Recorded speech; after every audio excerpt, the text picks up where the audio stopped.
Il y a de cela bien longtemps, dans le village de Djiba, vivait un jeune homme nommé Kofi. Kofi était bâti comme un guerrier, avec des bras larges comme des troncs de baobab. Mais dans ses bras, il n'y avait pas de force, il n'y avait que du vent. Pendant que les autres jeunes faisaient chanter la daba dans les champs, Kofi, lui, faisait chanter son ronflement sous le grand manguier.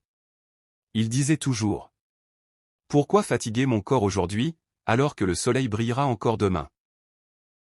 Sa pauvre mère lui apportait à manger chaque jour.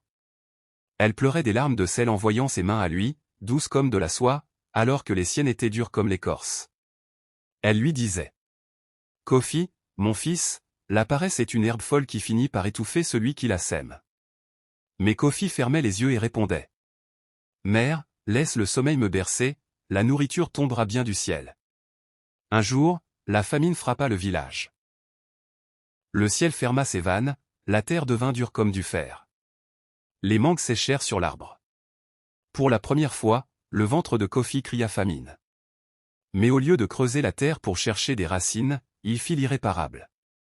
Il s'en alla vers la termitière sacrée, celle qui veille sur le repos des ancêtres. On disait qu'au cœur de cette terre rouge, les esprits cachaient un miel d'or. Au lieu de demander la permission, Kofi, trop paresseux pour chercher ailleurs, commença à briser la demeure des esprits. Soudain, le vent se leva, froid et coupant. Une voix sortie de nulle part murmura: « Puisque tu refuses de porter ton propre corps, c'est la terre qui cessera de te porter. » Le lendemain, le malheur frappa.